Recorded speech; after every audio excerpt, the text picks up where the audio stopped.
Okay பாருங்கள் பிள்ளைகள், இது 2017ஆம் ஆண்டு வந்த 50வது MCQ. இப்போ நாங்கள் இந்த MCQவை ட்ரை பண்ணி செய்வதற்கு முன்னாடி கொஞ்சம் வீடியோ போஸ்ட் பண்ணிவிட்டு ஒரு தடவை ட்ரை பண்ணி பார்த்துட்டு அதுக்கு போகிற வீடியோ பார்க்குறது பெட்டராக இருக்கும். ஓகே, நீங்கள் செஞ்சு பார்த்தீங்கன்னு நினைக்கிறேன். அப்போ நான் வீடியோ கண்டினியூ பண்ணிட்டு போகிறேன். ரைட், பாருங்கள். இப்போ நீங்கள் கொஸ்டின்ஸ் எல்லாம் வாசி செஞ்சுப்பீங்கன்றதால நான் டிரெக்டாக கொஸ்டினுக்குள்ளே போகிறேன். இப்போ என்ன செல்ல வாரென்றால், இந்த A என்ற பாயிண்ட்லிருந்து ஒரு கோலம் ஒரு போல் விடுவிக்கப்படுது. அந்த விடுவிக்கப்பட்டது என்னென்ன செய்யும், இந்த பாதையின் வழியே இப்படி இயங்கிட்டு வருமே, வந்து இந்த இடத்த ரீச் ஆகும்போது அதுக்கு ஒரு V என்ற ஒரு வேகம் வரும். இந்த கிடைத்த V என்ற வேகத்தின் காரணமாக இவர் என்ன செய்வார், இப்படி ஒரு எரிய இயக்கத்தை ஆற்றுவார். எந்த இயக்கம்? எரிய இயக்கம். இவர்கிட்ட விலங்கெடுக்கக்கூடிய விஷயம், இவர் ஆற்ற போகிறது ஒரு எரிய இயக்கம். அது வட்ட இயக்கம் இல்லை. எரிய இயக்கம் ஒரு வட்ட இயக்கம் இல்லை, அது வட்ட இயக்கம் இல்லை. ஸோ அப்போ இப்போ நான் சொல்லி அந்த பாயிண்ட்டை நல்லா நோட் பண்ணிக்கணும். இப்போ இந்த கேரியில் பார்த்தா இலங்கும் இங்கேயும் இங்கேக்கான தூரம் R, ஏன் வட்டத்தில் கால் பகுதின்னு செல்லப்பட்டு இங்கே இங்கேக்கான தூரம் R. அதே மாதிரி இந்த பாயிண்ட், இந்த B என்ற பாயிண்ட்லேருந்து இந்த தரைக்கான தூரம் R. இந்த கொஸ்டனை பார்த்துக்கிறதுக்கு மோஸ்டான புள்ளி நினைப்பது என்ன, ஓகே அப்போ O என்ற பாயிண்ட்லேருந்து B என்ற பாயிண்ட்டுக்கு வரதுக்கு, அதாவது A என்ற பாயிண்ட்லேருந்து B என்ற பாயிண்ட்டுக்கு வரதுக்கு எடுத்த டைமும் B என்ற பாயிண்ட்லேருந்து தரைக்கு போகிறதுக்கு எடுத்த டைமும் சமனாக இருக்குமேன்னு ஒரு முடிவுக்கு பார்ப்பாங்க. ஏனென்று சொன்னால் அந்த நிலைக்கு துயர மாற்றங்கள் சமனாகிக்கிறது. இப்போ இவிடத்துலேருந்து பார்க்க இவிடத்துலேருந்து A என்ற பாயிண்ட்லேருந்து பார்க்கும்போது ஆரம்ப நிலைக்குத்து வேகம் கீழ் நோக்கி 0, ஏன் ஓய்விலிருந்து விடுவிக்கப்படுதுண்டு.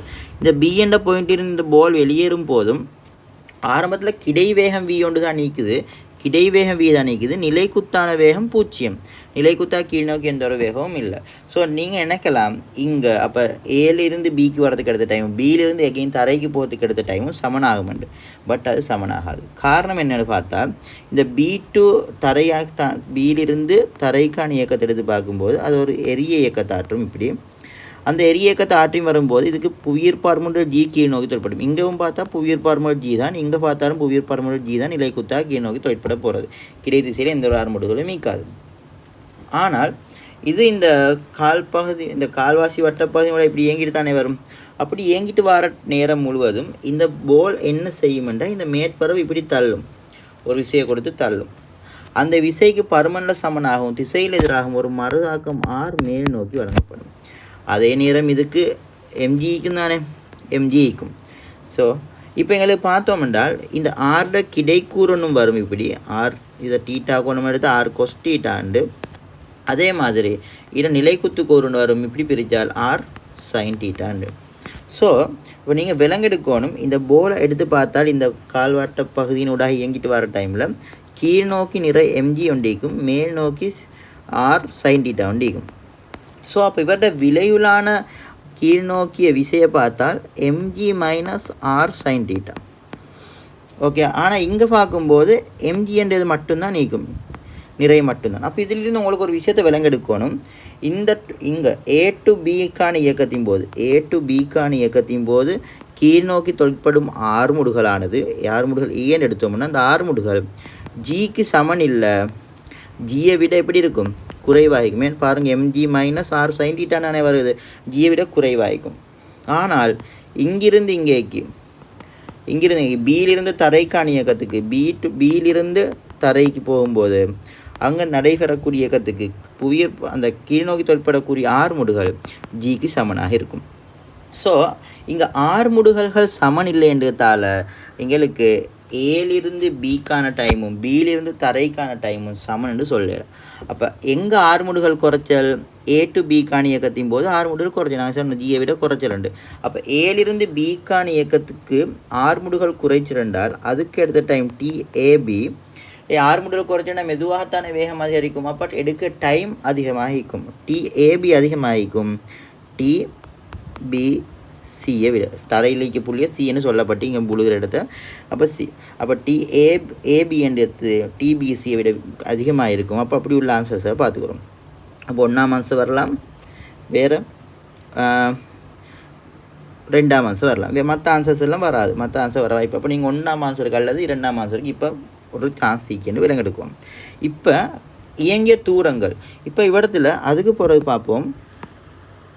இவ்விடத்தில் இந்த இயக்கத்தை எடுத்து பார்த்தீங்கன்னு சொன்னால் A to B இயங்கும் போது இவற்றிலிருந்து இந்த பாதையின் நீளத்தை அவன் SAB என்று தாரான். அதே மாதிரி பியிலிருந்து தரைக்கு போன தூரத்தை என்ன தாரான்? SBC என்று தாரான். SBC.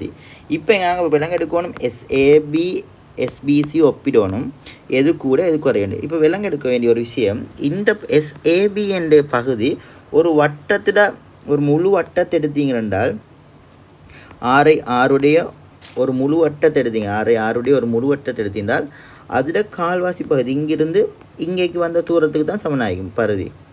சரிங்கண்ணா?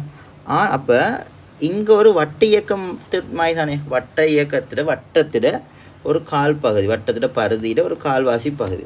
ஆனால் இங்கே இருந்து இங்கேக்கு நடக்க போகிறது, இந்த பிஎன்ட போயிருந்து தரைக்கு நடக்க போகிறது வட்ட இயக்கம் இல்லை, எரி இயக்கம். இப்போ நீங்கள் விலங்கெடுக்கணும், இந்த இடத்திலிருந்து ஒரு வெய்யண்ட வேகத்தை கொடுத்த ஒரு பொருளாக நீங்கள் தள்ளினீங்கண்டா அது ஒரு நாளும் இந்த பாதை வழி இப்படி இயங்கிட்டு வராது. அது என்ன செய்யும்? அது இப்படி தான் இயங்கும். புரிஞ்சதா? அப்போ நீங்கள் விலங்கெடுக்க வேண்டிய விஷயம் என்னவென்றால், இந்த நீளத்தை விட இந்த நீளம் கட்டாயம் கூடுதலாக இருக்கணும். அப்போ இந்த கேள்விக்கு நீங்கள் நிறைய கணக்குகள் போட்டு பார்க்கணுமோ, அப்படி ஏதாவது மெக்கானிக் அந்த நிறைய கணித ரீதியாக மேத்தமெட்டிக்கல் ரீதியாக செஞ்சு பார்க்கணும் எந்த ஒரு அவசியம் இல்லை. பேசிக்கான கான்செப்ட் விளங்கியதுண்டா உங்களுக்கு ஆன்சருக்கு இலகுவாக போகலாம். அப்போ நீங்கள் விலங்கெடுக்கணும், இவ்விடத்துலேருந்து A to B நடக்க போகிறது வட்ட இயக்கத்தில் வட்டை முழு வட்டத்தில் பருதி எடுத்தால் அதில் கால்வாசி பகுதிக்குரிய நீளம் தான் நடக்க போகுது. ஆனால் B to C நடக்க போகிறது எரிய இயக்கம், வட்டி இயக்கம் இல்லாத. நான் ஆரம்பத்துலேயும் சொன்னேன், B to C நடக்க போகிறது ஒரு எரிய இயக்கம், வட்டி இயக்கம் இல்லை என்றதை.